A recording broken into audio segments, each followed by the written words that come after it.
इस वीडियो में हम क्लास 10th मैथमेटिक्स एनसीईआरटी का प्रश्नावली 1.1 का क्वेश्चन नंबर 2 सोल्व करेंगे। क्वेश्चन नंबर 2 है कि दर्शाइए कि कोई भी धनात्मक विषम पूर्णांक 6q+1 या 6q+3 या 6q+5 के रूप का होता है, जहां q कोई पूर्णांक है। ये हमें दर्शाना है। तो चलिए इसको बनाते हैं।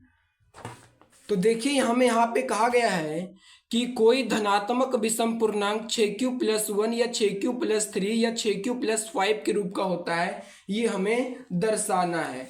तो इसको कैसे लिखेंगे? तो यहाँ पे लिखते हैं हल, और इसको हल करेंगे। तो यहाँ पे लिखेंगे हम माना कोई धनात्मक पूर्णांक, माना कोई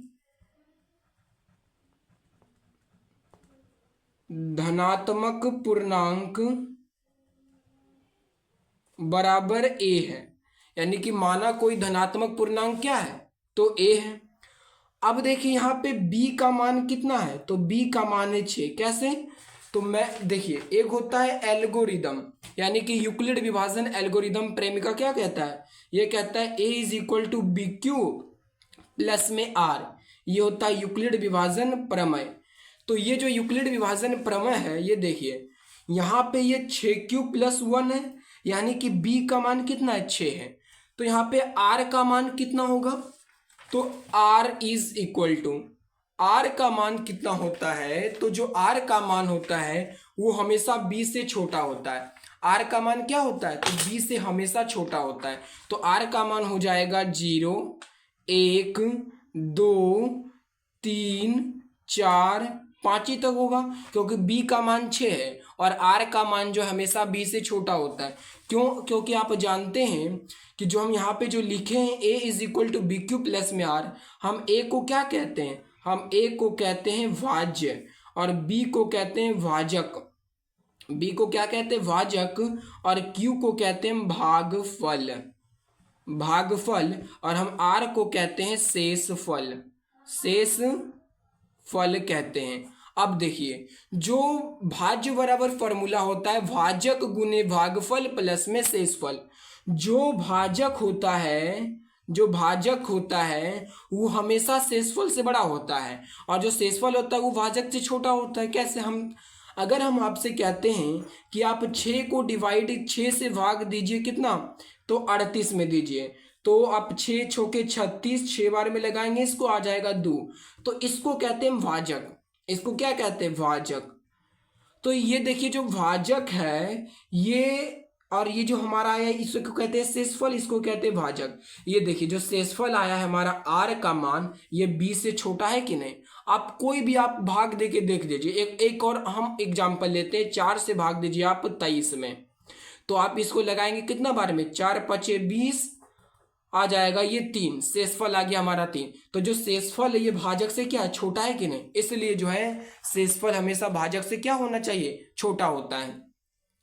अब हमें इसको सॉल्व करना है, तो हम यहां पे लिखेंगे यूक्लिड विभाजन प्रमेय से, यूक्लिड विभाजन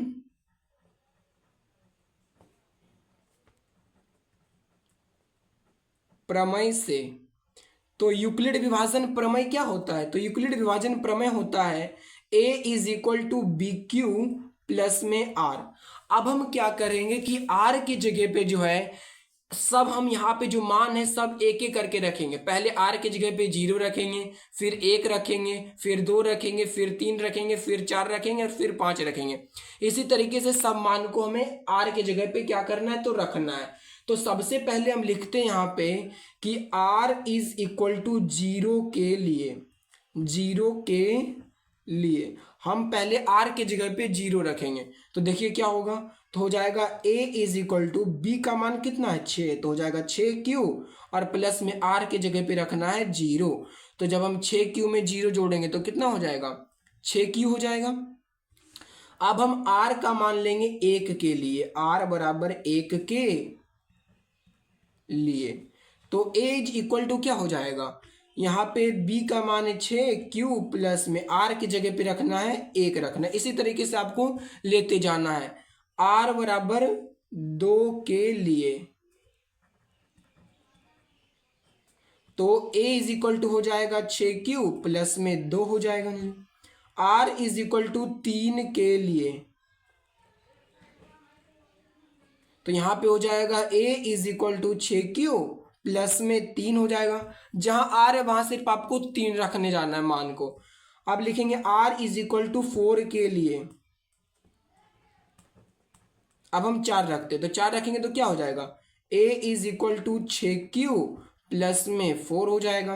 अब हम लिखते हैं r इज इक्वल टू 5 के लिए, तो यहां हो जाएगा a is equal to 6q plus में 5 हो जाएगा। ये मैंने क्या किया, सबको एक एक करके रख दिया। हमारे पास इतना मान निकले।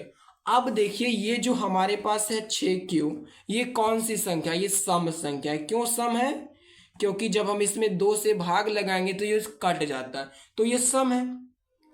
और ये 6q प्लस 1 क्या है, ये सम है या विषम। तो देखिए क्या होता है कि अगर कोई सम संख्या है आपके पास, जैसे 2 सम संख्या है, तो अगर हम लिखेंगे, अगर हम 2 में जोड़ देंगे को 1 तो यह आ जाएगा 3, तो ये हमारा 3 क्या हो गया, विषम हो गया। तो अगर हम सम कोई संख्या है हमारे पास और जब हम सम में जोड़ देंगे विषम तो आ जाएगा विषम। लेकिन अगर हम देखिए 2 में जोड़ देंगे 2 तो क्या हो जाएगा, 2 2 4, तो ये क्या हो जाएगा, ये हमारा सम है। तो अगर हम सम संख्या में सम को जोड़ेंगे तो आएगा सम, और अगर हम सम में विषम को जोड़ेंगे तो आ जाएगा हमारा विषम संख्या। तो उसी तरीके से देखिए यहाँ पे क्या है, तो उसी तरीके से है ये कि यहाँ पे 6q क्या है, हमारा सम है, और हम सम में जोड़ दिए 1 जो कि विषम है, तो ये हो गया हमारा क्या, विषम संख्या हो गया। ये हमारा क्या हो गया, विषम। अब देखिए 6q हमारा सम है और हम सम में जोड़ दिए 2, यानी कि सम जोड़ दिए, तो ये हमारा हो गया सम हो गया। अब 6q प्लस 3 को देखिए, तो 6q प्लस 3, तो 6q यहाँ पे सम है और सम में जोड़ दिए विषम, तो ये हमारा विषम हो गया। अब 6q प्लस 4, तो 6q हमारा सम है, इसमें जोड़ दिए 4 सम को, तो हो गया ये हमारा सम हो गया। तो जब हम सम में सम को जोड़ेंगे तो सम होगा, और सम में विषम को जोड़ेंगे तो विषम होगा। ये हम जोड़ दिए सम में विषम संख्या को, तो ये हो गया हमारा विषम हो गया। तो देखिए हमको यहाँ पे बोला था कि दर्शाइए कि कोई धनात्मक विषम पूर्णांक 6q प्लस 1 या 6q प्लस 3 या 6q प्लस 5 के रूप का है। तो देखिए यहाँ पे हमारा आ गया कि कोई विषम जो है 6q प्लस 1 के रूप का है, 6q प्लस 3 के रूप का है और 6q प्लस 4 के रूप का है। तो हम लिखेंगे इसको कैसे, तो लिखेंगे यहाँ पे आगे जाके कि चूंकि 6q और 6q प्लस 2 और 6q प्लस 4 ये क्या है, सम है। क्या लिखना है, लिखेंगे यहाँ पे हम कि चूंकि 6q प्लस में 2 एवं 6q प्लस में 4 धनात्मक सम पूर्णांक है। धनात्मक है ना, तो धनात्मक सम पूर्णांक है, सम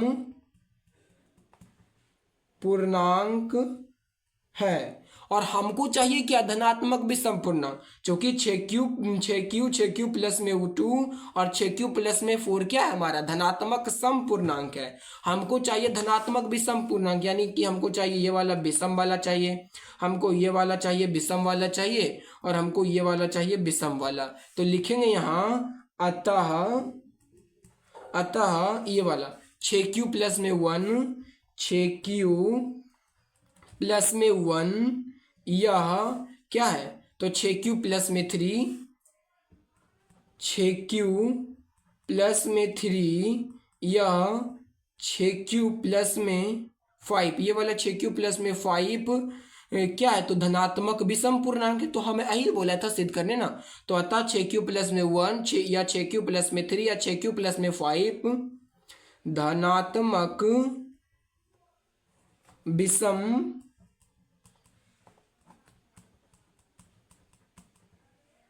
पूर्णांक है। ये हमको बोला प्रूव्ड करने, तो ये हो गया हमारा प्रूव्ड।